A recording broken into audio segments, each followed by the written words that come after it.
आवाज आएगी, अब तक इधर खुले रहिए। रेस्टोरेंट स्टार्ट होगा तो आप लोग का आवाज आएगा।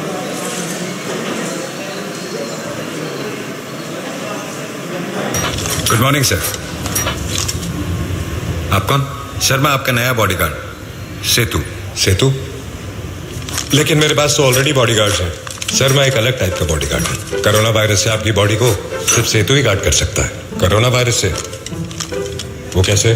सर वो ऐसे कि मैं आपको पहले ही बता देता हूँ कि आपको कोरोना वायरस से कोई खतरा तो नहीं। अच्छा, आपके आसपास कोई कोरोना पॉजिटिव हो तो मैं आपको पहले ही अलर्ट कर देता हूँ। कंटिन्यू। सर और तो और मैं आपको ये भी बताता हूँ कि आपसे आपके परिवार वालों को कोई खतरा तो नहीं। मुझसे मेरी फैमिली को क्या खतरा होगा यार? सर जानबूझ के थोड़ी।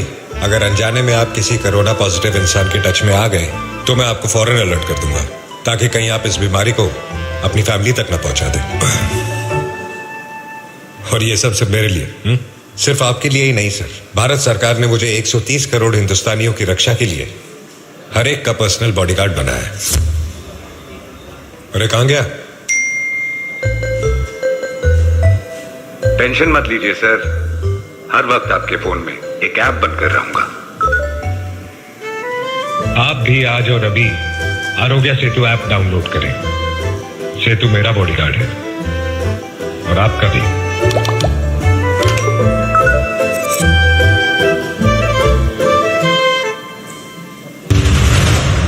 बड़े फैसले, कम हुए फासले। मोदी सरकार का दूसरा कार्यकाल कई ऐतिहासिक फैसलों का गवाह है। इस एक साल में दशकों से लंबित ऐसी समस्याओं का समाधान हुआ है जो देश के गौरवशाली इतिहास में एक नासूर बनी हुई थी। साथ ही जनहित में ऐसे बड़े फैसले भी लिए गए जिसने देशवासियों और श्रेष्ठ व सशक्त भारत के निर्माण के बीच के फासलों को कम कर दिया। मोदी सरकार में विकास की यात्रा अविरल है और इस कड़ी में लिए गए बड़े फैसलों की फहरिस्त भी लंबी है।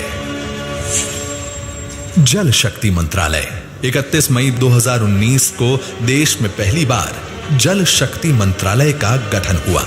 नए मंत्रालय के गठन का उद्देश्य साफ है कि साल 2024 तक देश के हर घर में नल से स्वच्छ जल पहुंच सके, लोगों को बूंद बूंद पानी को न तरसना पड़े और ग्रामीणों तथा साफ पानी के बीच मीलों के फासलों को मिटाया जा सके।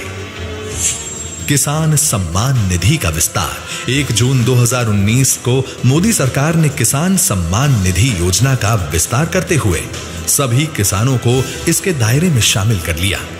अब देश के हर किसान को साल में 6,000 रुपए की आर्थिक सहायता 3 किश्तों में सीधे उनके बैंक खातों में हस्तांतरित की जाती है। 3 तलाक 30 जुलाई 2019 महिला सशक्तिकरण की दिशा में एक ऐतिहासिक दिन साबित हुआ जब देश की संसद ने 3 तलाक बिल पारित किया। मोदी सरकार का महिलाओं के प्रति सम्मान और उन्हें बराबरी का अधिकार देने की प्रतिबद्धता के चलते ही मुस्लिम महिलाओं को 3 तलाक की कुप्रथा से मिली मुक्ति। आज देश में 3 तलाक गैर कानूनी है और इस कानून का उल्लंघन करने वाले को 3 साल तक की सजा और जुर्माने का प्रावधान है। अनुच्छेद 370 और 35A निष्क्रिय। 5 अगस्त 2019 स्वतंत्र भारत के इतिहास में एक ऐसा स्वर्णिम दिन है जिसने अखंड भारत की अवधारणा को साकार कर दिया। इस फैसले ने जम्मू कश्मीर और देश के अन्य लोगों के बीच के फासलों को मिटा दिया। देश का संविधान जम्मू कश्मीर और लद्दाख में लागू हुआ और वहां के हर नागरिक को देश के अन्य नागरिकों के समान अधिकार मिलने लगे। 2 झंडों का प्रावधान खत्म हुआ और अब प्रदेश में पूरी शान के साथ तिरंगा लहरा रहा है। किसानों व छोटे व्यापारियों को पेंशन, 12 सितंबर 2019 का दिन किसानों और छोटे व्यापारियों को सुरक्षित करने के लिए मील का पत्थर साबित हुआ। प्रधानमंत्री श्री नरेंद्र मोदी ने लघु और सीमांत किसानों के लिए और छोटे व्यापारियों के लिए पेंशन योजनाओं की शुरुआत की, जिसके तहत मामूली अंशदान करने पर 60 साल की आयु के बाद 3,000 रुपए की पेंशन सुनिश्चित हो सकी। मोदी सरकार के इस निर्णय के बाद किसान और छोटे व्यापारी अब वृद्धावस्था में भी आत्मनिर्भर रह सकेंगे। अनधिकृत कॉलोनियां हुई पक्की।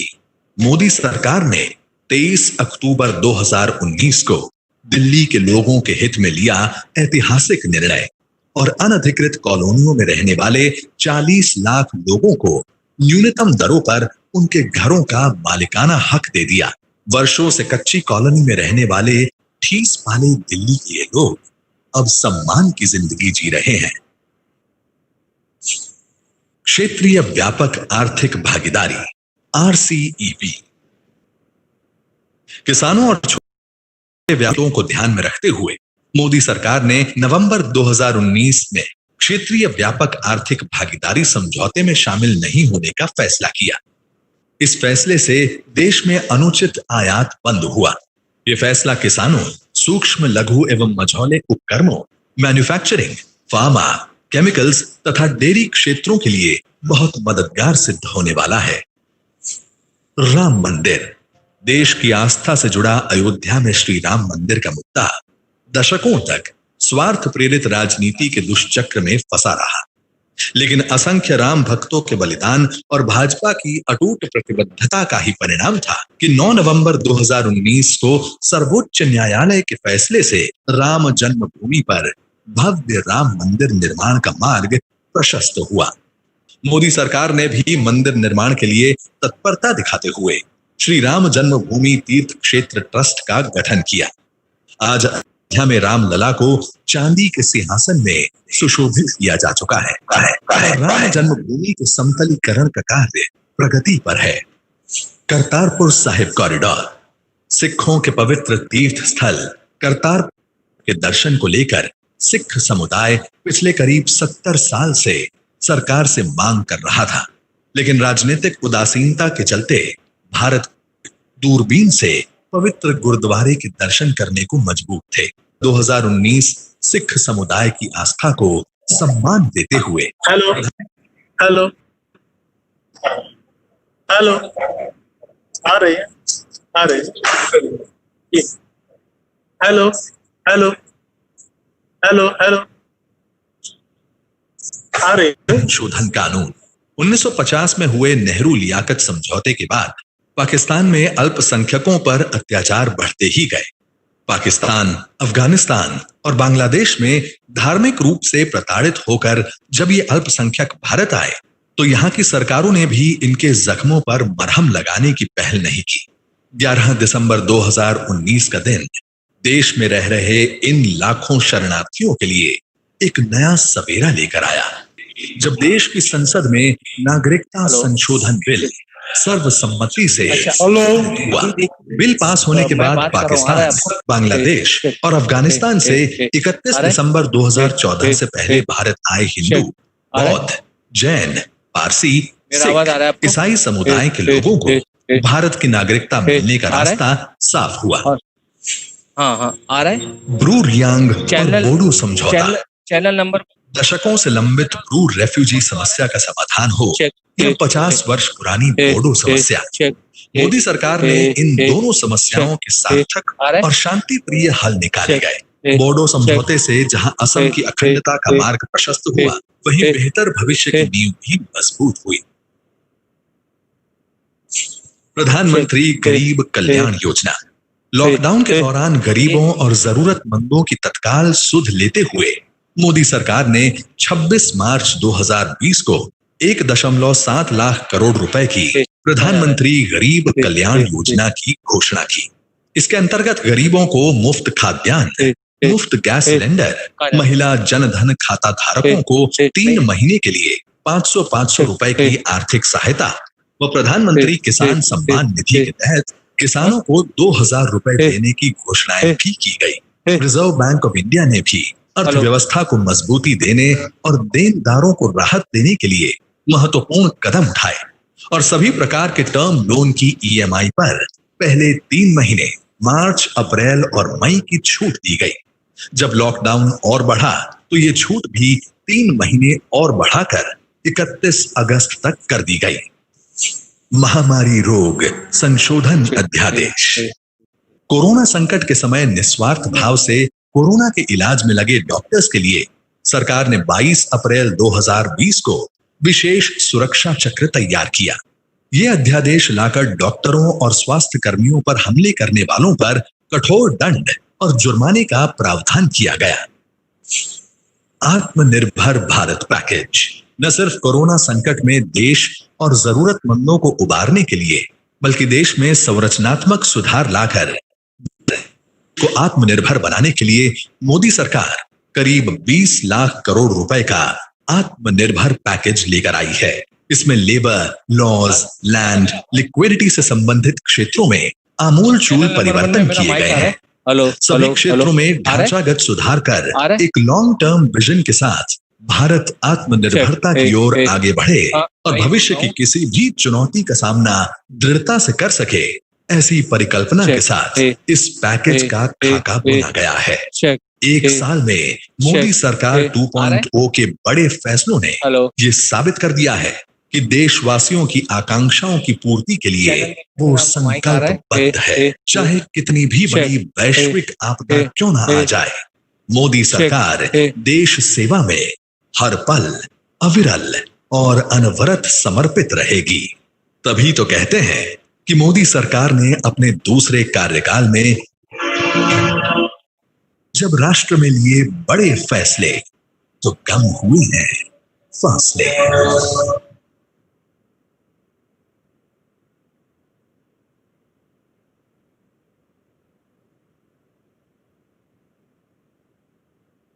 कितना है? 15-16 है ना? हाँ तो 15।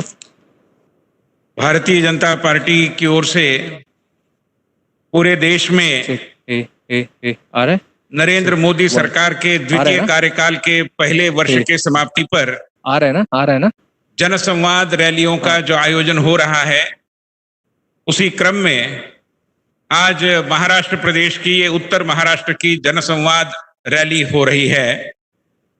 और मैं बताना चाहता हूं, यहाँ पर मंच पर बैठे हुए दिल्ली में, वहां पर धुले में, कोल्हापुर में, सभी जगह महाराष्ट्र के नेता इकट्ठा आए हैं और आज हम सब देश के रक्षा मंत्री माननीय राजनाथ सिंह जी से उनके विचार भी सुनेंगे, उनका मार्गदर्शन भी लेंगे।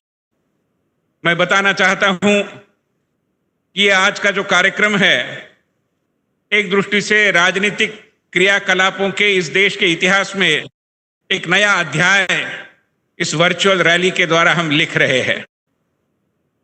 एक दृष्टि से एक अप्रत्यक्ष सभा है। प्रत्यक्ष कार्यकर्ते, प्रत्यक्ष भारतीय जनता पार्टी से लाखों करोडो समर्थक उत्तर महाराष्ट्राच्या 5 जिल्ह्यांमधल्या 14,000 बूथवरती उपस्थित आहेत आणि राजधानी दिल्लीतून देशाचे संरक्षण मंत्री त्यांच्याशी संवाद साधत आहेत।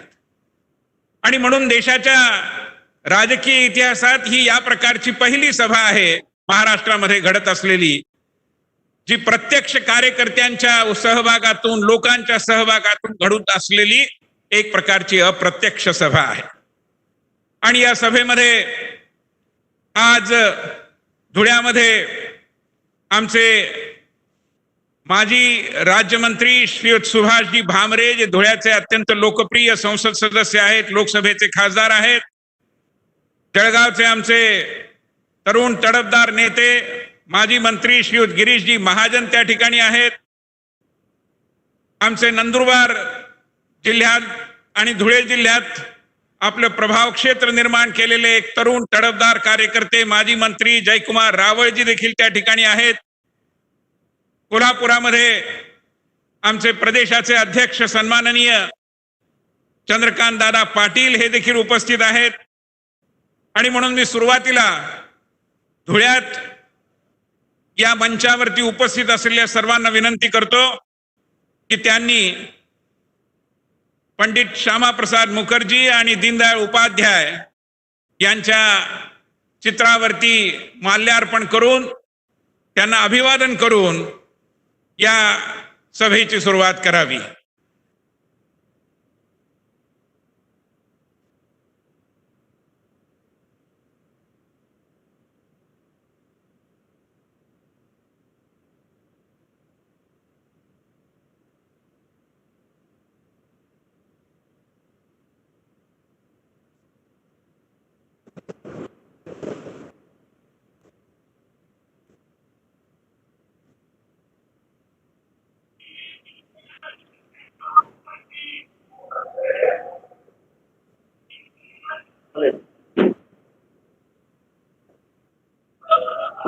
आपण पाहता धुळ्यामध्ये आमच्या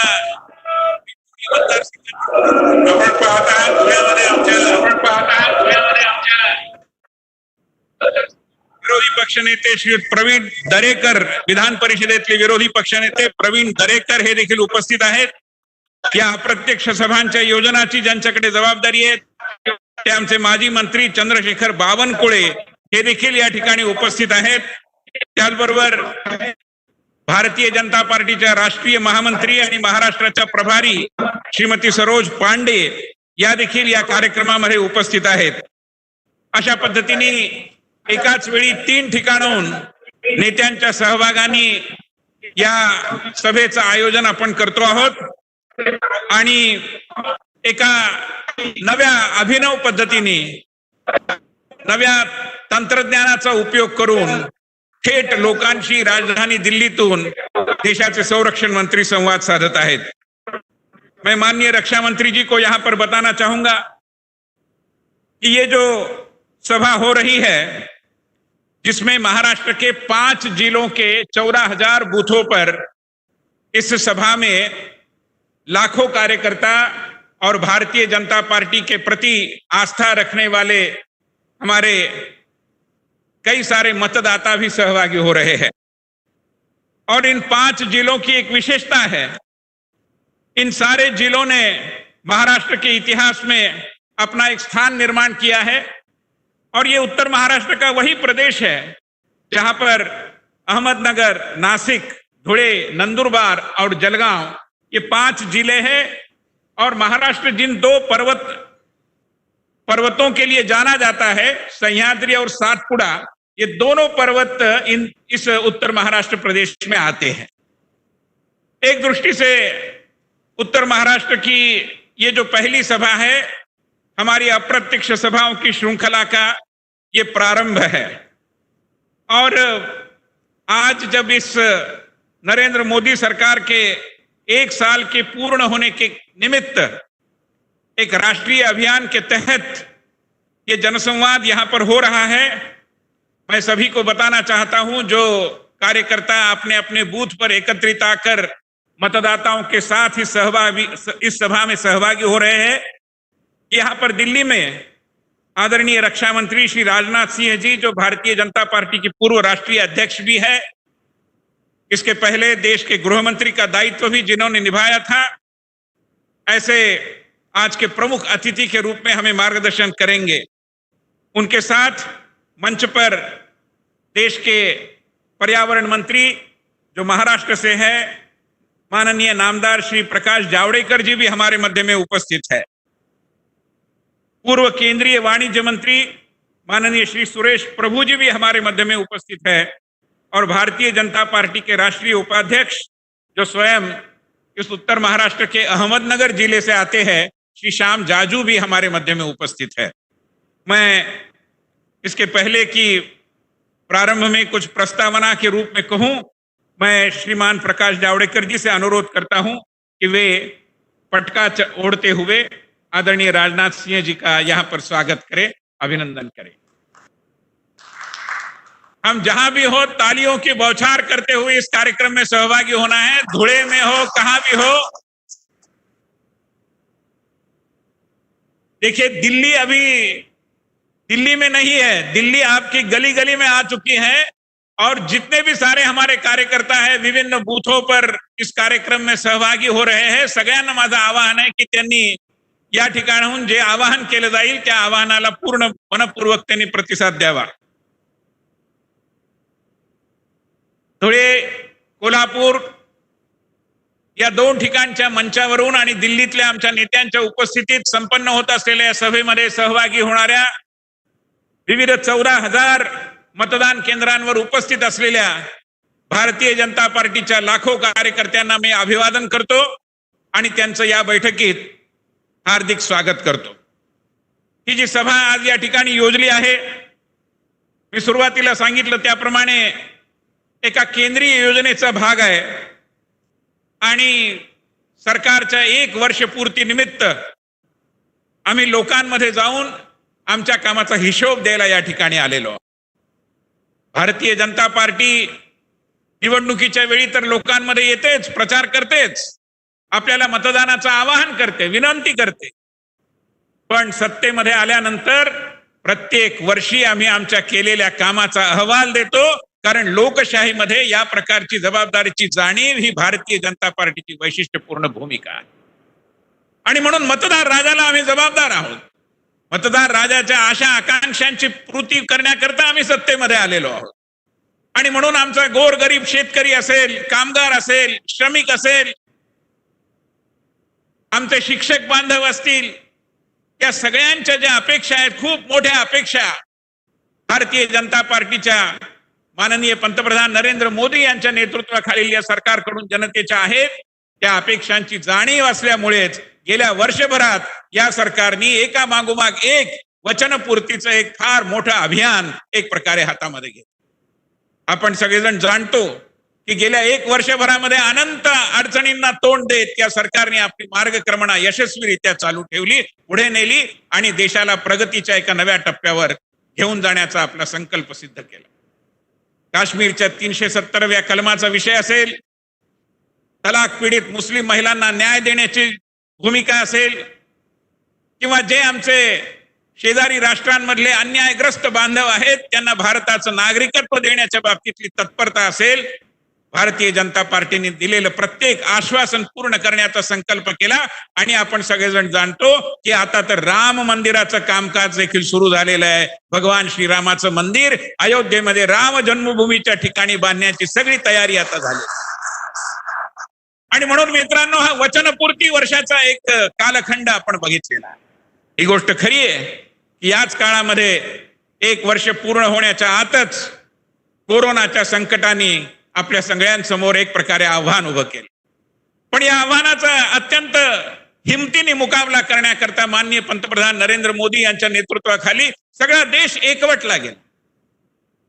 नरेंद्र मोदींनी जनधन खाती निर्माण केली पहिल्या कालखंडामध्ये आणि जनतेने सांगितलं की मोदी जी आप आगे बढ़ो, जन मन आपके साथ है. और मैं मानता हूं कि इस कोरोना की त्रासदी में जिस पद्धति से पूरा जनमानस प्रधानमंत्री के साथ खड़ा हुआ है, ये इसी बात को दर्शाता है कि प्रधानमंत्री आगे आकर हमारा नेतृत्व करे, चाहे संकट की घड़ी हो, चाहे चुनौती का प्रसंग हो, हम प्रधानमंत्री जी के साथ हैं. आणि म्हणून या 1 वर्षाच्या कालखंडानंतर कुठल्याही प्रकारचा उत्सव, कोणत्याही प्रकारची एक प्रकारे उत्सवी अशा प्रकारची भावना मनामध्ये न ठेवता लोकांना हिशोब देण्याकरता एका उत्तरदायित्वाच्या, एका जबाबदारीच्या भावनेने देशभरामध्ये अशा 75 अप्रत्यक्ष सभांचं आयोजन भारतीय जनता पार्टीतर्फे केलं जात आहे. अशाच एका सभेत आपल्या सगळ्यांचं मी पुन्हा एकदा हार्दिक स्वागत करतो. आपल्यामध्ये उपस्थित असलेले अन्य नेते या सभेच्या अखेरीस आपल्याशी बोलतीलच, पण मी सुरुवातीला देशाचे संरक्षण मंत्री, भारतीय जनता पार्टीचे माजी राष्ट्रीय अध्यक्ष आदरणीय राजनाथ सिंह जींना विनंती करतो कि त्यांनी येऊन या अप्रत्यक्ष सभेला मार्गदर्शन करावं. मैं आदरणीय राजनाथ सिंह जी को पूरे सम्मान के साथ निमंत्रण देता हूं कि वे हमें मार्गदर्शन करें.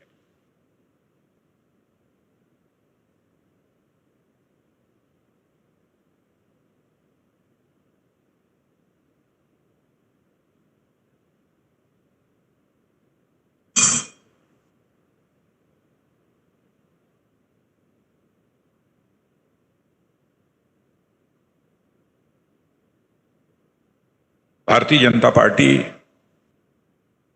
महाराष्ट्र प्रदेश के अध्यक्ष श्रीमान चंद्रकांत दादा पाटिल और आज के प्रमुख अतिथि हमारे भारत सरकार के मंत्री श्रीमान प्रकाश जी जावड़ेकर, भारतीय जनता पार्टी के उपाध्यक्ष श्रीमान विनय सहस्त्रबुद्धे, भारतीय जनता पार्टी के उपाध्यक्ष श्री श्याम जी जाजू और मंच पर उपस्थित श्री सुरेश प्रभु जी, और स्थान स्थान पर जो हमारे अन्य नेतागण उपस्थित हैं, श्री सुभाष जी भांवरे, श्री गिरीश जी महाजन, और इस कार्यक्रम का संचालन कर रहे हैं संभवतः जय कुमार जी रावल, एवं इस सभा में मौजूद मेरे सभी उत्तर महाराष्ट्र के सम्मानित बहनों एवं भाई।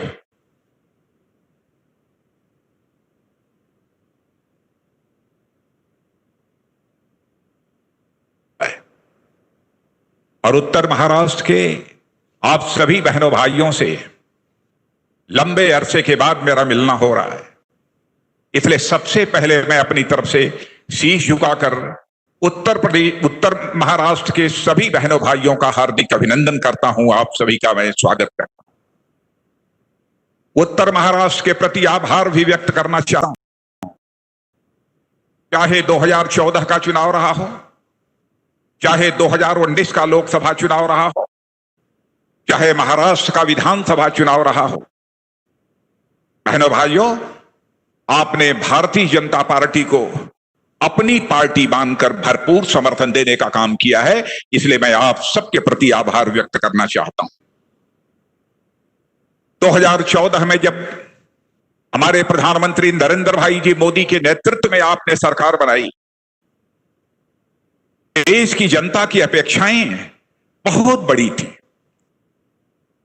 और लोग कभी कभी यह भी आशंका व्यक्त करते थे, और विशेष रूप से दूसरे दल के लोग आशंका व्यक्त करते थे, क्या नरेंद्र भाई मोदी के नेतृत्व की सरकार 5 वर्षों में हिंदुस्तान की जनता की आकांक्षाओं और अपेक्षाओं को पूरा कर पाएगी कि ये नहीं कर पाए।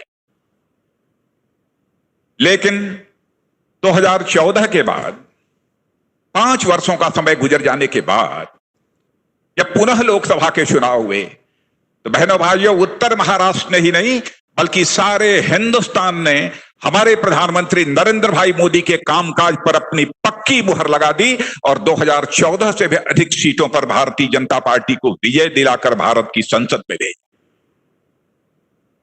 आपने पुनः भारतीय जनता पार्टी और भारतीय जनता पार्टी का नेतृत्व कर रहे श्री नरेंद्र भाई मोदी के प्रति आपने अपना विश्वास व्यक्त किया है। लेकिन जो आपकी अपेक्षाएं थी, मैं विश्वास के साथ कह सकता हूं कि हम सभी उन अपेक्षाओं को पूरा करने के लिए पूरी ताकत लगाकर जितनी कोशिश हो सकती है, हमारी सरकार ने यह कोशिश की है। और इस सच्चाई को केवल उत्तर महाराष्ट्र अथवा महाराष्ट्र नहीं है, बल्कि सारा भारत और सारी दुनिया स्वीकार करती है कि नरेंद्र भाई मोदी के नेतृत्व में अंतर्राष्ट्रीय जगत में भारत की प्रतिष्ठा तेजी के साथ बढ़ी है। इस हकीकत को सभी स्वीकार करते हैं, सभी मानते हैं। और इतना ही नहीं, यह भी मानते हैं कि आर्थिक दृष्टि से भी 2013 में जो भारत की आर्थिक स्थिति थी, वह 2019 आते आते भारत की आर्थिक स्थिति में बेहद सुधार हुआ है।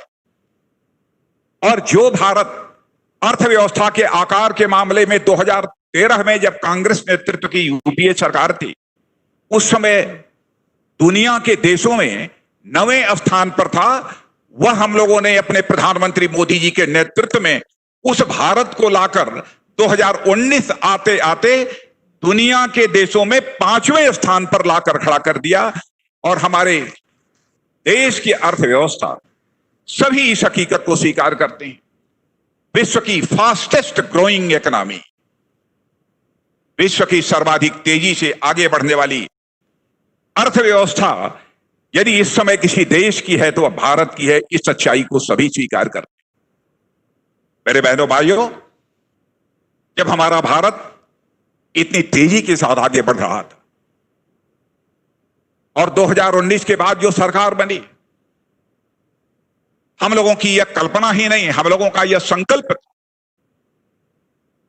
कि हम भारत को केवल अर्थव्यवस्था के आकार की दृष्टि से दुनिया के 5 देशों में ही नहीं रखना चाहते, बल्कि हमारी कोशिश तो यह है कि हमारी देश की अर्थव्यवस्था दुनिया के टॉप 3 देशों में आकर खड़ी हो जाए। सबसे बड़ी बाधा उसी बीच पैदा हुई कोविड-19, इसे हम बोलचाल की भाषा में कोरोना कहकर पुकारते। कोरोना यह वैश्विक महामारी है। दुनिया के अधिकांश देश इस वैश्विक महामारी से प्रभावित हुए हैं। भारत भी इससे अछूता नहीं है। लेकिन कोरोना की इस चुनौती को एक दृढ़ संकल्प के साथ हम लोगों ने भारत में इसे स्वीकार किया और हमारे प्रधानमंत्री ने कहा है कि कोरोना पर भी यह भारत निश्चित रूप से विजय प्राप्त करने में कामयाब होगा। यह विश्वास और भरोसा हमारे प्रधानमंत्री ने दिलाया है। दुनिया के अन्य देशों की तरफ यदि नजर उठाकर आप देखें, जो विकसित देश हैं, जिन्हें डेवलप्ड कंट्रीज कहा जाता है, चाहे वह यूनाइटेड स्टेट हो, चाहे ब्राजील हो, चाहे स्वीडन हो, चाहे यूके हो, बहुत सारे ऐसे देश हैं वहां पर कोरोना को लेकर किस प्रकार के हालात पैदा हुए हैं। लेकिन भारत में काफी हद तक जो भी कदम हमारी सरकार ने उठाए हैं, उसके परिणाम स्वरूप उस पर काबू पाने में हम लोगों ने कामयाबी हासिल की है। और मैं आपको याद दिलाना चाहता हूं, 25 मार्च को देशव्यापी लॉकडाउन की घोषणा यदि प्रधानमंत्री ने न की होती तो मैं समझता हूं कि अन्य देशों की तरह भारत में भी बहुत ही भयावह स्थिति पैदा हो जाती। भारत को जनसंख्या की दृष्टि से यदि हम देखें तो दुनिया में चीन के बाद सबसे बड़ा देश यदि जनसंख्या की दृष्टि से कोई है तो भारत है। और इस जनसंख्या की दृष्टि से यदि हम देखें तो कोरोना से दुनिया के कई देशों से भारत बहुत ही कम प्रभावित हुआ है तो यह वैश्विक महामारी, प्रभावित तो सबको होना है। लेकिन जो सावधानी बरतेगा और यहां की सरकार ने प्रभावी कदम उठाए हैं, स्वाभाविक है कि वह देश उससे कम प्रभावित होगा। और इसमें हमारे प्रधानमंत्री ने स्वास्थ्य सुरक्षा के लिए जो प्रभावी कदम उठाए हैं, उसी का यह परिणाम है कि दुनिया के बहुत सारे विकसित देशों की अपेक्षा हमारा भारत यह कम प्रभावित हो पाया है।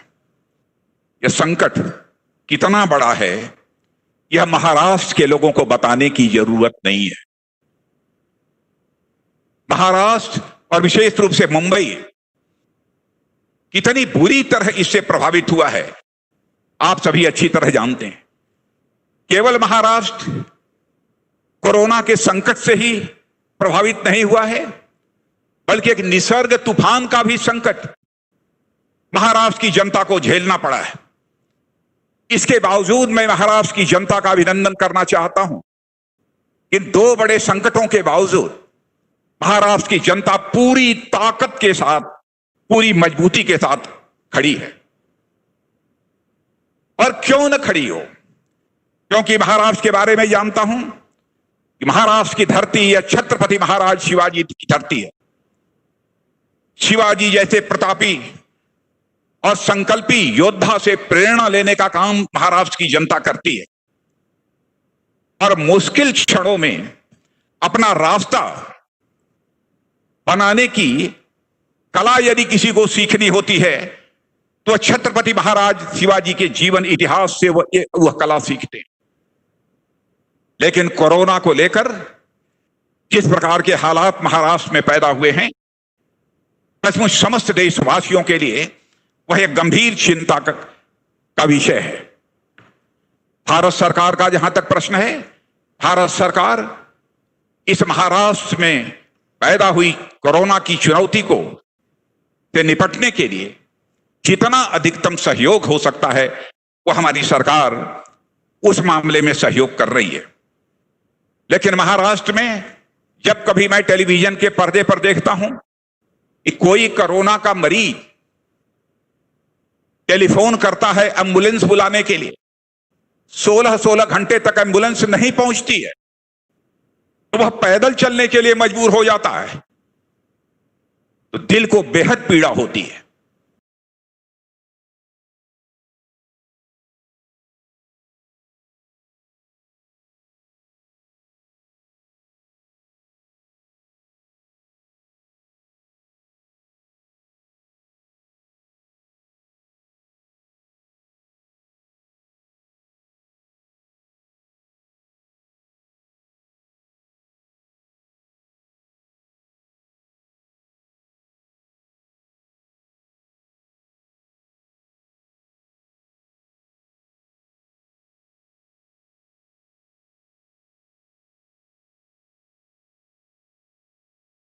कोरोना का पेशेंट पड़ा हुआ हो,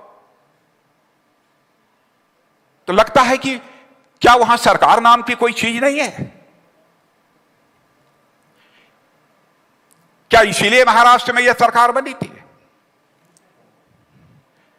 क्या हो रहा है? और बहनों भाइयों, सरकार अपनी जिम्मेदारी से बच नहीं सकती। मैं ये कहना चाहता हूं, सरकार अपनी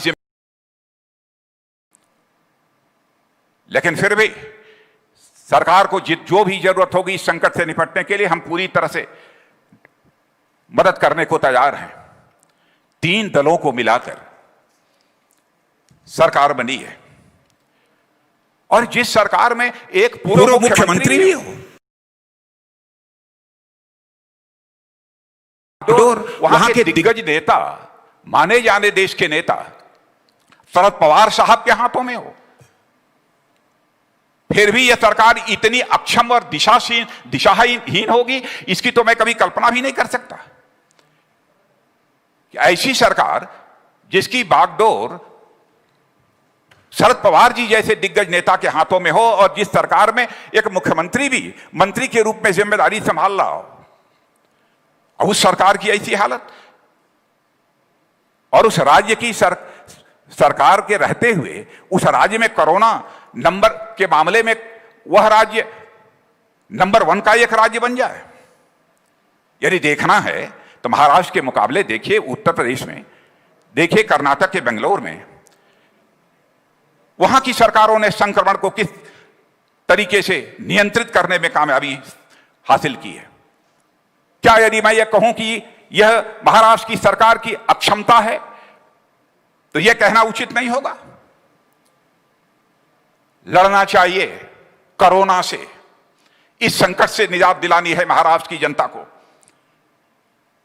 लेकिन जो इस संकट की घड़ी में अपनी सकारात्मक भूमिका का निर्वाह कर रहा है सेवा भाव से, मैंने देखा टेलीविजन के ऊपर अभिनेता सोनू सूद, अब उनकी आलोचना की जा रही है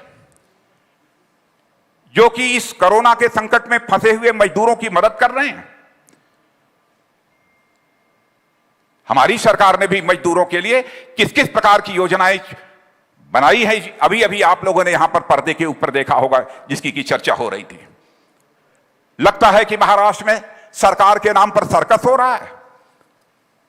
डेवलपमेंट के लिए जिस प्रकार का विजन होना चाहिए सरकार का, उस प्रकार का विजन सरकार के पास नहीं है, नजरिया नहीं है। मेरे बहनों भाइयों, जहां तक उस सरकार का प्रश्न है, मैं क्या क्या कहूं। चुनाव जब लड़ना हुआ विधानसभा का तो भारतीय जनता पार्टी और शिवसेना का गठबंधन हुआ, गठबंधन चुनाव लड़ी।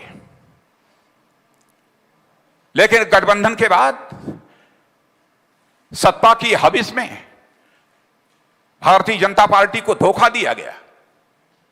लेकिन मैं भारतीय जनता पार्टी के चरित्र को भी स्पष्ट कर देना चाहता हूं बहनों भाइयों, हम धोखा खा सकते हैं लेकिन धोखा कभी दे नहीं सकते हैं। यह भारतीय जनता पार्टी का चरित्र है।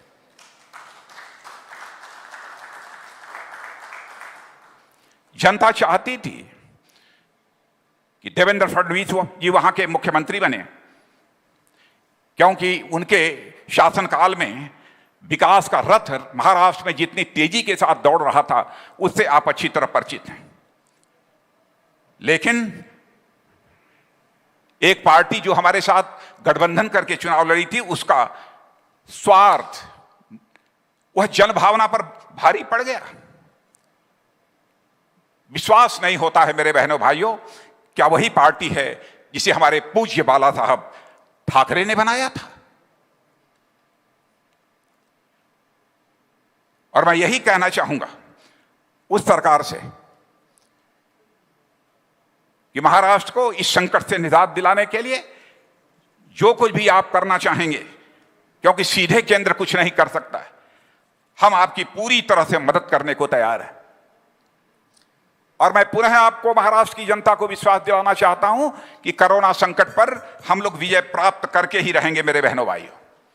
और यह बात मैं क्यों कह रहा हूं जिस भारतीय जनता पार्टी के हम कार्यकर्ता हैं, उस भारतीय जनता पार्टी के स्थापना के 4 दशक 40 वर्ष गुजर गए हैं। कई उतार चढ़ाव हम लोगों ने देखे हैं, कई चुनौतियां भी हम लोगों ने झेली हैं।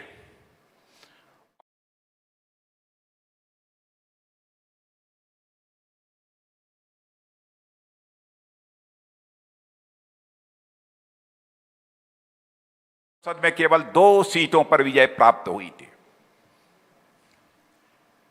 और उस समय भारतीय जनता पार्टी की खिल्ली उड़ाई जाती थी कि भारतीय जनता पार्टी का अस्तित्व अब भारत की राजनीति से पूरी तरह से समाप्त हो गया। और लोग कहते थे कि अब भारतीय जनता पार्टी के लिए कभी सुबह नहीं होगी। लेकिन फिर से हमारे नेताओं ने, आदरणीय अटल बिहारी वाजपेयी, आडवाणी जी ने और सारे देश भर के कार्यकर्ताओं ने संकल्प लिया। और आडवाणी जी एक घटना की चर्चा कभी कभी करते थे, सुनाते थे हम लोगों को कि जब 1984 में 2 सीटों पर जब भारतीय जनता पार्टी को विजय प्राप्त हुई तो हम लोग भी थोड़ी देर के लिए हतप्रभ थे। तो हम और अटल जी ने तय किया कि हम अब पिक्चर देखने के लिए चलेंगे और एक ही साथ स्कूटर पर बैठकर वह एक सिनेमा हॉल में पिक्चर देखने गए। और वहां पर जो पिक्चर लगी थी, उस पिक्चर का नाम था फिर सुबह होगी। और मेरे बहनों भाइयों, आपने देखा भारतीय जनता पार्टी के लिए फिर सुबह हो गया। यह यदि हुआ है तो हमारे भारतीय जनता पार्टी के कार्यकर्ताओं के संकल्प के कारण हुआ है। चुनौतियों पर विजय प्राप्त करने का ही नाम है भारतीय जनता पार्टी। मेरे कार्यकर्ता बहनों भाइयों, इस हकीकत को हमको समझना चाहिए। वही 1984 जहां पर हमको 2 सीटें प्राप्त हुई थी, आज वही भारतीय जनता पार्टी जिसने 2014 में भी भारत की संसद में स्पष्ट बहुमत प्राप्त किया और 2019 में भी 300 से अधिक सीटों पर विजय प्राप्त करके पुनः अपनी जो है सरकार बनाई है। यानी 2 से लेकर दोबारा तक की यात्रा हम लोगों ने बड़े शान के साथ अपनी पूरी की है। बहनों भाइयों, हम लोगों के साथ देश की 130 करोड़ की जनशक्ति है और प्रधानमंत्री नरेंद्र मोदी जी जैसा एक नेतृत्व है जो दृढ़ इच्छा शक्ति का धनी है। लेकिन इस कोरोना के संकट में भी जिस तरीके से उन्होंने देश को तैयार किया, लोगों ने दांतों तले उंगली दबा ली। जनता कर्फ्यू की घोषणा जैसे लगा कि सारे देश ने इस जनता कर्फ्यू को अनुशासन पर्व के रूप में लिया। उसके बाद लॉकडाउन की घोषणा। लॉकडाउन को भी जिस तरीके से देश की जनता ने उसका निर्वाह किया है, जिस तरीके से निभाया है, उसकी जितनी भी प्रशंसा की जाए वह कम है। और मैं कहना चाहता हूं, भारत ही नहीं बल्कि दुनिया के दूसरे देशों में लोगों ने कहा कि सचमुच यह तो एक चमत्कार का काम किया है। कोरोना वॉरियर्स यानी डॉक्टर्स, नर्सेस, मेडिकल स्टाफ जो कोरोना पीड़ितों की सेवा में लगे हुए थे, उनके सम्मान में दीपक जलाने का प्रधानमंत्री का आह्वान होता है।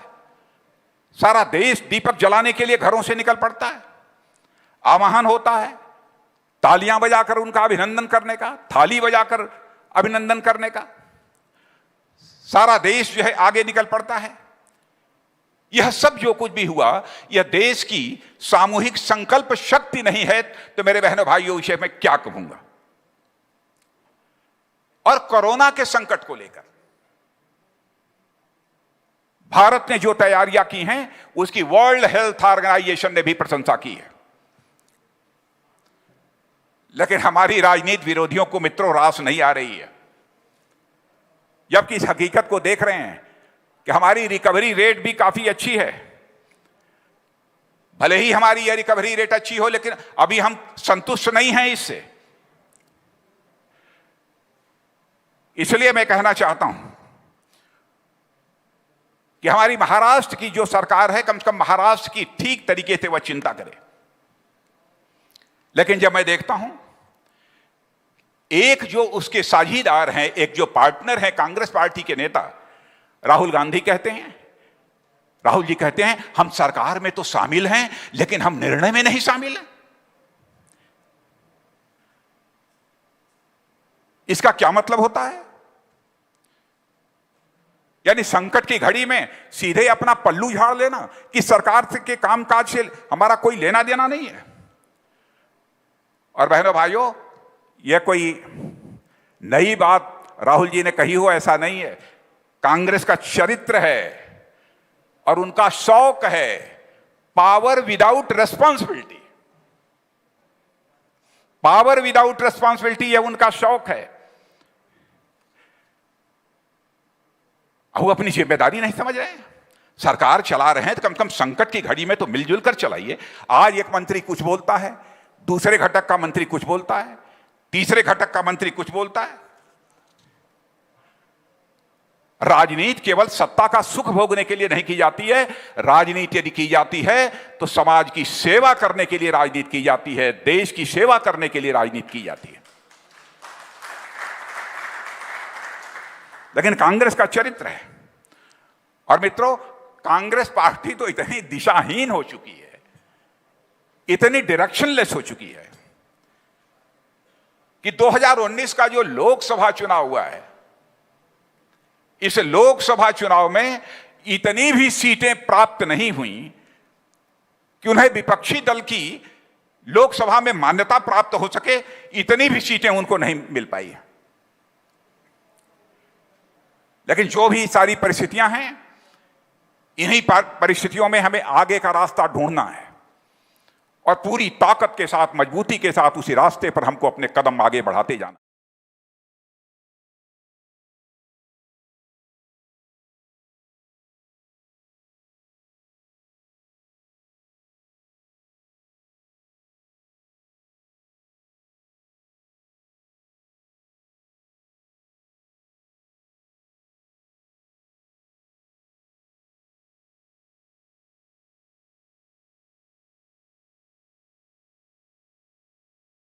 है उसके आधार पर हम भारत में जो आर्थिक संकट को, जो भारत को झेलना पड़ा है, इसको हम रिकूप करेंगे। और फिर से जो हमारा लक्ष्य है कि भारत को दुनिया के टॉप 3 देशों की कतार में ले जाकर खड़ा करना, उस कतार को हम खड़ा करेंगे। समय का थोड़ा हेर फेर हो सकता है क्योंकि बीच में एक बहुत बड़ा संकट आया है। और आपने देखा प्रधानमंत्री की सूझबूझ का कि संकट की घड़ी में जब आर्थिक झटका लगा हो, उन्होंने 20 लाख करोड़ रुपए के एक आर्थिक पैकेज की तुरंत घोषणा कर दी। और मैं विश्वास दिलाना चाहता हूं कि 20 लाख करोड़ रुपए के आर्थिक पैकेज की जो प्रधानमंत्री ने घोषणा की है, मेरे बहनों भाइयों, भारत को यह नया अवसर देगा, भारत को यह एक नई ताकत देगा। और मैं महाराष्ट्र कि राज्य सरकार से कहना चाहूंगा कि इस पैकेज का लाभ जितना अधिकतम उठा सकते हो, महाराष्ट्र की सरकार को भी इसका लाभ उठाना चाहिए। और इतना ही नहीं, बहनों भाइयों, हम इस आर्थिक संकट से देश को तो हम उबारेंगे ही। और आपने देखा होगा कि इस कोरोना के दौरान कोई भूख से न मरे, इसकी भी चिंता हमारी सरकार ने की है।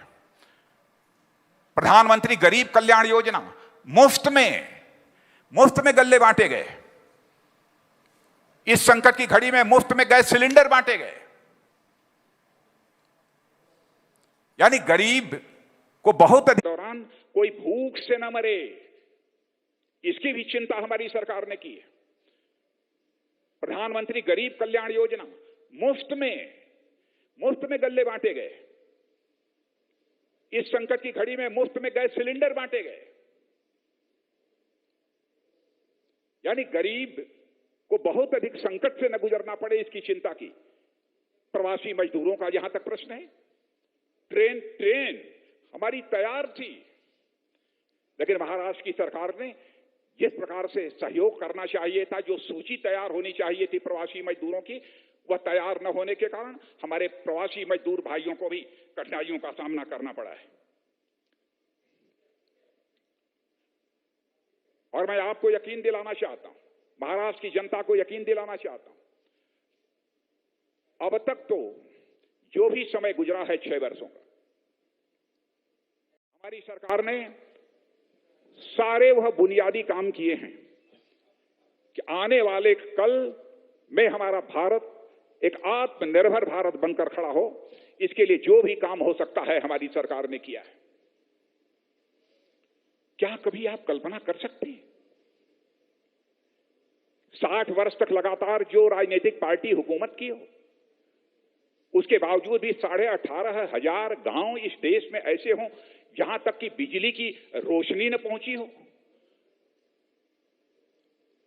लेकिन 6 महीने के अंदर इन गांवों में बिजली पहुंचाने का काम नरेंद्र भाई मोदी के नेतृत्व की सरकार ने करने में कामयाबी हासिल की है। क्या कोई इस बात की कल्पना कर सकता था ऐसी सरकार आएगी जो कि देश के हर नागरिक का प्रधानमंत्री जनधन योजना के अंतर्गत बैंकों में अकाउंट खोल देगी? क्या कोई ऐसी सरकार आएगी कि यह संकल्प लेगी कि 2022 आते आते इस हिंदुस्तान में एक भी परिवार शेष नहीं बचेगा जिस परिवार को अपना सिर ढकने के लिए पक्के छत की व्यवस्था न हो जाए? ऐसा एक परिवार नहीं बचेगा।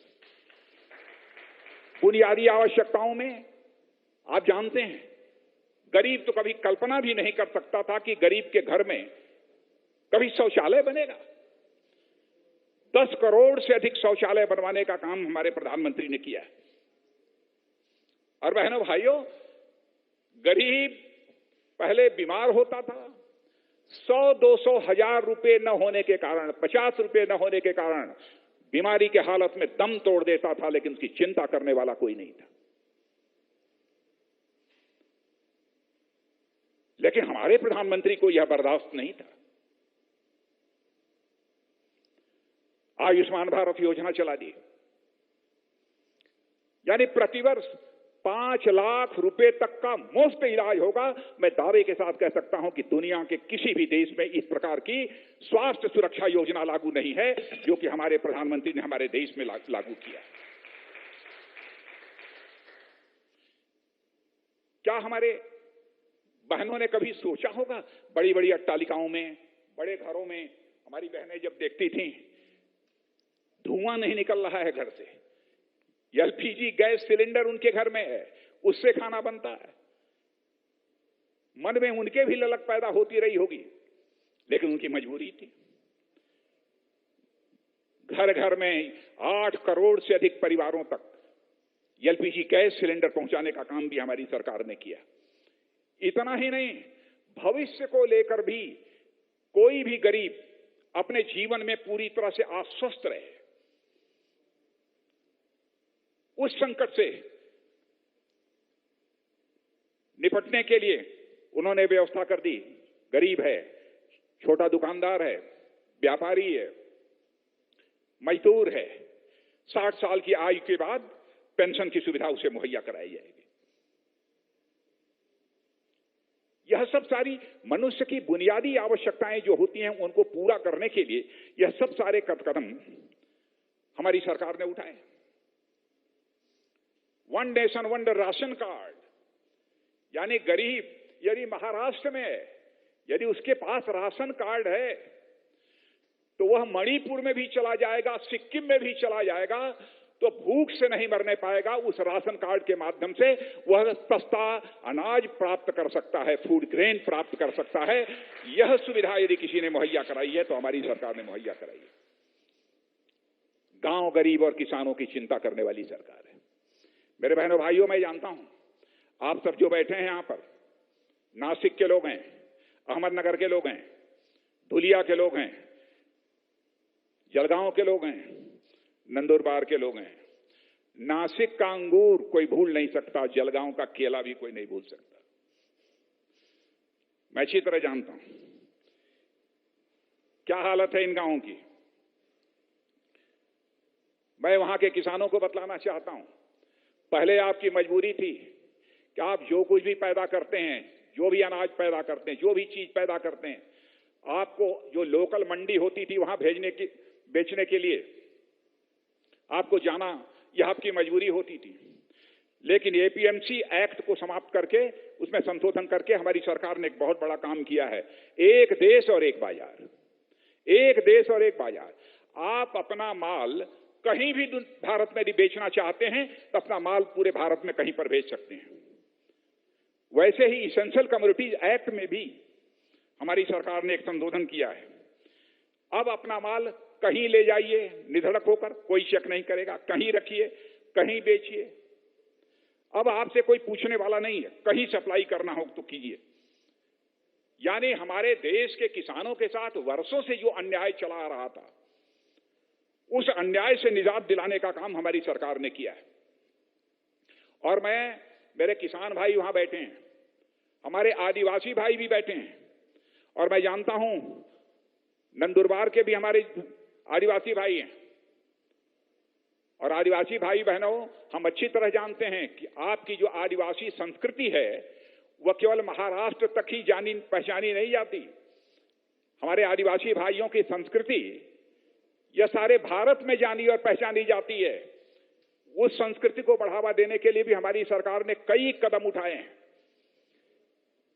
और यदि मैं उसकी चर्चा करूंगा तो एक बहुत लंबा समय लगेगा, इसलिए बहुत विस्तार में जाकर यहां पर उसकी चर्चा मैं नहीं करना चाहता।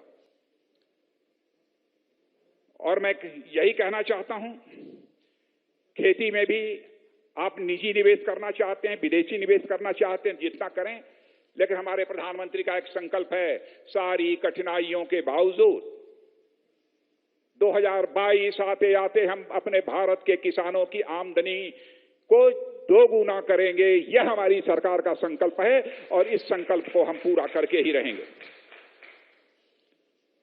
हर बाधाओं को हमने दूर किया है। और क्रेडिट कार्ड पर जल्दी कर्ज नहीं मिलता है। लोगों की, हमारे किसानों की हमसे शिकायत रहती थी। मैं भी किसान हूं, मैं भी गांव का रहने वाला हूं, किसानों के दर्द को अच्छी तरह मैं समझता हूं। और किसानों के लिए कंसेशनल रेट पर कर्ज मिल सके क्रेडिट कार्ड के माध्यम से हमारे प्रधानमंत्री ने 2 लाख करोड़ रुपए की व्यवस्था की है। 2 लाख करोड़ रुपए की व्यवस्था की है। मछली पालने वाले और हमारे डेयरी जो उत्पादक हैं, अब उन किसानों को भी क्रेडिट कार्ड की सुविधा मिलेगी। सस्ते दर पर उन्हें कर्ज प्राप्त होगा। मेरे बहनों भाइयों, यानी समाज की अंतिम सीढ़ी पर रहने वाले लोगों की चिंता भी हमारी सरकार ने भरपूर की है। उसमें कहीं से किसी भी प्रकार की कोई कमी हमारी सरकार ने नहीं रखा है। अभी कार्यक्रम प्रारंभ होने के पहले आप लोगों ने देखा, मैं देख रहा था कि एक कार्यक्रम चल रहा था। उस कार्यक्रम में कहा था, ये चल रहा था कि हर घर में नल और हर नल में जल। क्या भारत का किसान, गांव में रहने वाला गरीब, हमारा आदिवासी भाई, कभी उसने कल्पना की होगी कि हमारे घर में भी नल के माध्यम से हमको जल मिलेगा? लेकिन हमारे प्रधानमंत्री का संकल्प है कि 2024-2025 आते आते, समाप्त होते होते, बहनों भाइयों, हम इस देश के हर घर में नल और हर नल में जल की हम व्यवस्था करेंगे। यह हमारे प्रधानमंत्री का संकल्प है। बेरोजगारी का संकट भी बहुत बड़ा संकट है। बेरोजगारी से संकट से भी निजात दिलाने के लिए हम नहीं देख सकते लंबे समय तक। अपने भाग्य पर अपनी जिंदगी जीने के लिए हम अपने नौजवान को मजबूर नहीं कर सकते। सूक्ष्म, लघु, मध्यम इन उद्योगों को जितना अधिक से अधिक प्रोत्साहन दिया जा सकता है, वह अधिक से अधिक प्रोत्साहन दिलाने की जरूरत है। और हमारी सरकार ने 3 लाख करोड़ रुपए तक की एक मुकम्मल व्यवस्था की है। और पहले तो 200 करोड़ से नीचे का भी यदि टेंडर होता था तो विदेशी कंपनियां आती थी, हड़प के ले जाती थी। भाई 200 करोड़ तक के टेंडर, अब भारतीय कंपनियां ही उसमें भाग लेगी। इस प्रकार की भी पक्की व्यवस्था की है। संकल्प है हमारे प्रधानमंत्री का भारत को आत्मनिर्भर भारत बनाने का, वो पूरा होकर रहेगा। बहनों भाइयों, मेक इन इंडिया जो भी बनना चाहिए भारत में बनना चाहिए, मेड इन इंडिया नहीं रहेगा। बहनों भाइयों, भारत को हम एक्सपोर्टिंग कंट्री बनाकर ही दम लेंगे, यह हमारे प्रधानमंत्री का संकल्प है। दुनिया के देशों को एक्सपोर्ट करने वाला यह हमारा देश बनेगा। डिफेंस, रक्षा मंत्रालय की जिम्मेदारी मेरे ऊपर है। आप लोगों को भी लगता होगा कि इस समय भारत और चीन, इसको लेकर एक चर्चा है। कांग्रेस के लोग हम लोगों के ऊपर लगातार तीर पर तीर चलाए जा रहे हैं। बहनों भाइयों, भारत चीन को सीमा को लेकर एक विवाद का सिलसिला लंबे समय से चला आ रहा है। हम चाहते हैं कि यह सीमा का विवाद जल्दी से जल्दी सुलझना चाहिए। आज मैंने देखा कि कांग्रेस के वरिष्ठ नेता ने और साथ ही साथ राहुल जी ने पूछा कि, और एक और बड़े सांसद ने पूछा विरोधी दल के, कि सरकार को आकर बतलाना चाहिए कि भारत और चीन की सीमा पर क्या हो रहा है। मैं देश का रक्षा मंत्री होने के नाते मैं कहना चाहता हूं, जो कुछ भी कहना होगा भारत की संसद में खड़े होकर मैं साफ साफ कहूंगा, दो टूक कहूंगा, इस देश की जनता को गुमराह नहीं करूंगा। इस समय भारत और चीन दोनों के बीच मिलिट्री लेवल पर भी बातचीत चल रही है और डिप्लोमेटिक बातचीत भी चल रही है। अभी 6 तारीख को जो बातचीत हुई है, बातचीत काफी पॉजिटिव रही है, काफी सकारात्मक रही है। भारत और चीन दोनों इस बात पर सहमत हुए हैं कि आगे भी सीमा विवाद को सुलझाने के लिए और इस समय का जो टसल है उसे सुलझाने के लिए यह बातचीत का सिलसिला हम लोगों का आगे चलेगा। लेकिन मैं समस्त देशवासियों को मैं विश्वास दिलाना चाहता हूं, एक तो नेतृत्व हमारे भारत का एक सशक्त व्यक्ति के हाथों में है, नरेंद्र भाई मोदी के हाथों में। मैं आपको यकीन दिलाना चाहता हूं बहनों भाइयों, हम लोग किसी भी सूरत में भारत के सम्मान और स्वाभिमान पर चोट नहीं पहुंचने देंगे। समस्त देशवासियों को इस वर्चुअल रैली के माध्यम से मैं विश्वास दिलाना चाहता हूं। भारत की नीति रही है कि हम किसी के सम्मान और स्वाभिमान पर न चोट पहुंचाने की कभी कोशिश करते हैं और न हम अपने मान सम्मान और स्वाभिमान पर चोट बर्दाश्त कर सकते हैं। यह हमारे भारत का चरित्र है। इसलिए मैं कहता हूं, इसको लेकर बहुत हम लोगों को समझाने की कोशिश मत करिए।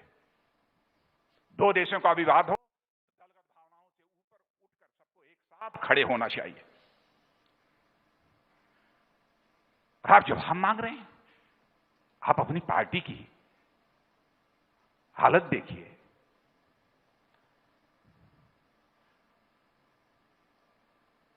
बहन भाइयों, मैं तो एक गालिब का शेर वगैरह कुछ पढ़कर उन्होंने कुछ कहा है। मैं यहां पर मैं कहना चाहूंगा, मैं उसका जवाब देना चाहूंगा, राहुल जी,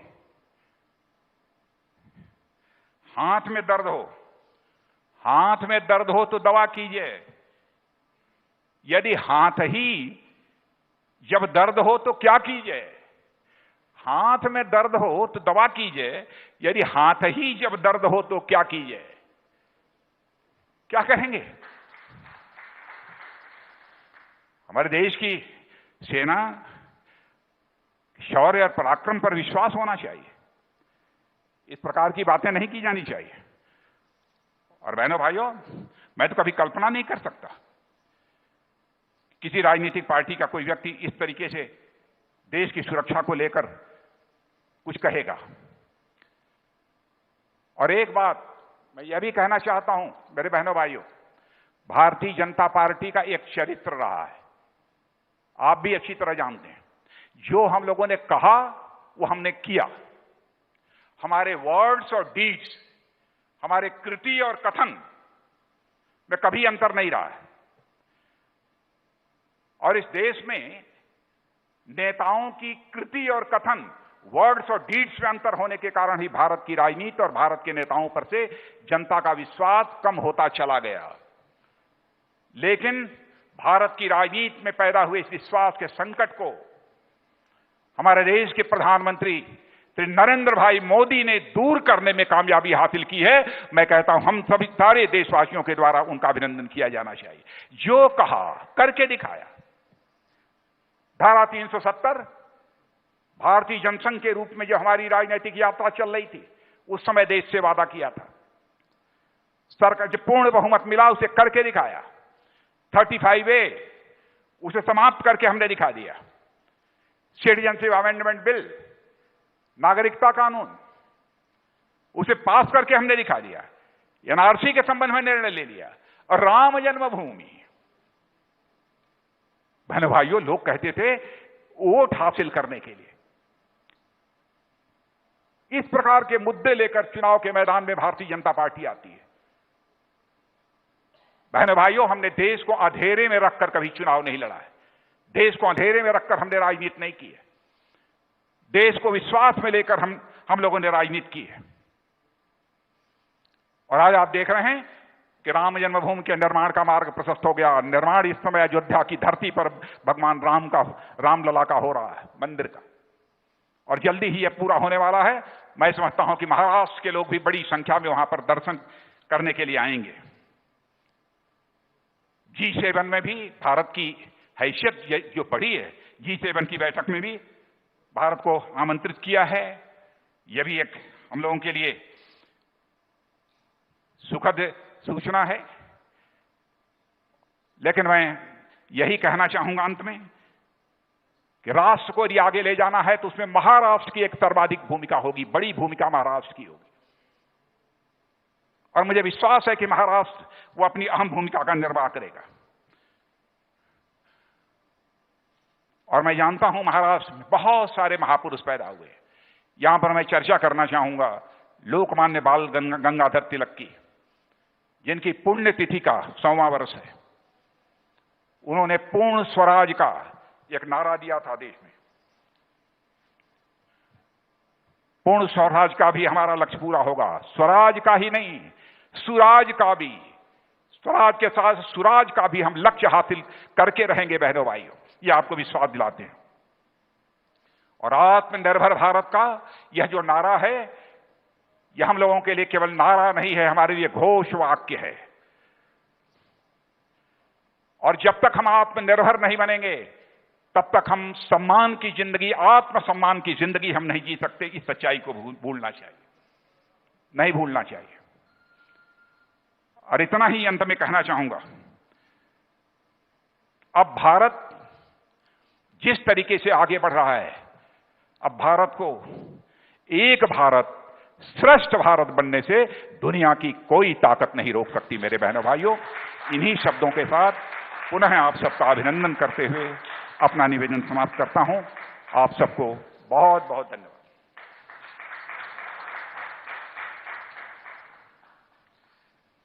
बहुत बहुत धन्यवाद आदरणीय श्री राजनाथ सिंह जी। मैं आपको बताना चाहता हूं कि महाराष्ट्र के जनप्रिय पूर्व मुख्यमंत्री और विद्यमान विपक्ष नेता आदरणीय श्री देवेंद्र फडणवीस जी भी इस कार्यक्रम में सहभागी हुए हैं और मुंबई से आपका पूरा भाषण वो सुनने के लिए और इस सभा में उपस्थित थे। मैं देवेंद्र फडणवीस जी का भी इस सभा में हृदय से स्वागत करता हूं। वैसे मैं बताना चाहता हूं कि कोल्हापुर से श्री चंद्रकांत दादा पाटिल जो हमारे महाराष्ट्र के प्रदेश अध्यक्ष हैं, उसी तरह से पश्चिम महाराष्ट्र की तीर्थ स्थल समिति के अध्यक्ष श्री महेश जी जाधव, प्रदेश के उपाध्यक्ष श्री धनंजय जी महाडिक और कोल्हापुर शहर के भारतीय जनता पार्टी के अध्यक्ष श्री राहुल चिकोडे भी अपनी जगह से वहां पर कार्यक्रम में उपस्थित थे। सभी का मैं यहां पर सम्मानपूर्वक उल्लेख भी करना चाहता हूं। माझ्या कल्पनेत या प्रकारच्या उत्तर महाराष्ट्राच्या सभेच्या संदर्भात एक विषय निश्चितपणाने आला की आज आता या सभेच्या नंतर ज्यावेळी आपण आत्मनिर्भर भारताची शपथ घेणार आहोत, त्यावेळी हा महाराष्ट्रातल्या अप्रत्यक्ष किंवा व्हर्च्युअल सभेचा शुभारंभ उत्तर महाराष्ट्रातून का झाला असावा, असा एक प्रश्न कोणाच्याही मनात येऊ शकतो। परंतु राजनाथजींनी आता अत्यंत समर्पक उल्लेख केला की महाराष्ट्र ही फार मोठ्या महान नेत्यांची भूमी आहे आणि विशेषतः हा जो उत्तर महाराष्ट्राचा भाग आहे 5 जिल्ह्यांचा आमचा, माननीय राजनाथ जी जानते हैं, हम सब जानते हैं कि ये भूमि संत ज्ञानेश्वर की है, साई बाबा की है शिरडी के, अहिल्याबाई होळकर की भूमि है, वीर सावरकर की भूमि भी यही है, हुतात्मा अनंत कान्हेरे की भूमि यही है, शिरीष कुमार और उमाजी नाइक जैसे स्वाधीनता सेनानियों की भूमि यही है, हेमू कलानी को भी हम यही स्मरण करते हैं, बहिणाबाई चौधरी भी एक बहुत बड़ी कवयित्री महाराष्ट्र की, वो भी इसी भूमि की है। तो इतने महान विभूतियों ने जिस प्रदेश के सम्मान में एक बहुत बड़ा योगदान दिया है, प्रदेश की सेवा की है, उन्हीं को नमन करते हुए हम आत्मनिर्भर भारत का शपथ ग्रहण इसी भूमि से प्रारंभ करें महाराष्ट्र का, ये विचार करते हुए आज ये उत्तर महाराष्ट्र में पहली महाराष्ट्र की अप्रत्यक्ष सभा संपन्न हो रही है। सभेच्या शेवटी मी भारतीय जनता पार्टीचे राष्ट्रीय उपाध्यक्ष माझे मित्र श्री श्याम जाजू यांना विनंती करतो की त्यांनी इथे येऊन सगळ्यांना शपथ द्यावी। मी सर्व उपस्थितांना विनंती करतो की त्यांनी आपापल्या जागेवर उभं राहावं, आपला उजवा हात पुढे करावा आणि श्याम जाजू जी शपथ आपल्याला देतील, एक एक वाक्य ते आपल्याला सांगतील, ते वाक्य त्यानंतर आपण पुढे उच्चारायचं आहे आणि आत्मनिर्भर भारताचा हा जो संकल्प आहे तो संकल्प घेऊन माननीय पंतप्रधान नरेंद्र मोदी यांच्या या सगळ्या प्रयत्नांना आपली साथ संगत आपण द्यायची आहे। त्या दृष्टीने आपण ही शपथ घेणार आहोत। मी श्यामजी जाजूंना विनंती करतो की शपथ दिल्यानंतर त्यांनी सभेच्या आभार प्रदर्शनाचं काम करावं आणि त्यानंतरच ही सभा समाप्त होईल। श्री श्याम जाजू। उत्तर महाराष्ट्रातल्या आजच्या या व्हर्च्युअल रॅलीचं समापनासाठी आम्ही सर्वजण उभे आहोत। देशभरात होणाऱ्या सर्व रॅलीजच्या शेवटी हा संकल्प घेऊन आपण सभेचं समापन करणार आहोत। उपस्थित सर्व 14,000 बूथच्या लोकांना मी आवाहन करतो, आपला उजवा हात समोर ठेवून ते माझ्या मागे या शपथचा पुनरुच्चार करतील। मी बोलतोय, माझ्या मागे सगळ्यांनी व्यक्त करायचंय। मी माननीय पंतप्रधानांच्या आवाहनानुसार आत्मनिर्भर भारताचे ध्येय गाठण्यासाठी संकल्प करत आहे। मी भारताच्या संविधानाने निर्देशित केलेल्या नागरिकांच्या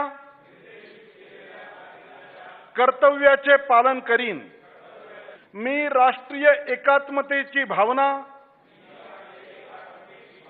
लोकशाहीची मूल्ये, समताधिष्ठित समाजाची निर्मिती, सर्वधर्म समभाव आणि मूल्यावर आधारित राजकारण याचा समाजात आग्रह धरीन। मी देशातील स्थानिक उत्पादनांच्या निर्मितीला प्रोत्साहन देण्यासाठी समर्पित भावनेने काम करीन। शक्य तितकी खरेदी स्थानिक उत्पादनांचीच करीन। मी कोरोनाच्या साथीशी लढण्यासाठी सामाजिक जागरूकता, आरोग्य आणि स्वच्छतेचे अभियान यापुढे चालू ठेवीन। भारत माता की जय। आजच्या या अभिनव कल्पनेला संपूर्ण 14,000 बूथ धारक, सर्व ठिकाणचे आमचे कार्यकर्ते, भारतीय जनता पार्टीचे समर्थक, मतदार, गावागावात उपस्थित असणारी सर्व मंडळी, या ठिकाणी उपस्थित असणारे सर्व नेते मंडळी, सर्वांचं मी मनपूर्वक आभार व्यक्त करतो। या देशामध्ये व्हर्च्युअल रॅलीचा एक नवीन प्रकार आत्ताच्या परिस्थितीमध्ये ऍडजस्ट होऊन जनतेशी आम्ही संवाद कसा करू शकतो, जनतेशी संपर्क कसा करू शकतो, याचं एक अभिनव उदाहरण भारतीय जनता पार्टीने आज पूर्ण केलंय आणि याची सुरुवात महाराष्ट्रामध्ये, उत्तर महाराष्ट्रामध्ये झालेली आहे। आपल्या सर्वांचं मनपूर्वक आभार व्यक्त करून मी माझे 2 शब्द संपवतो। नमस्कार।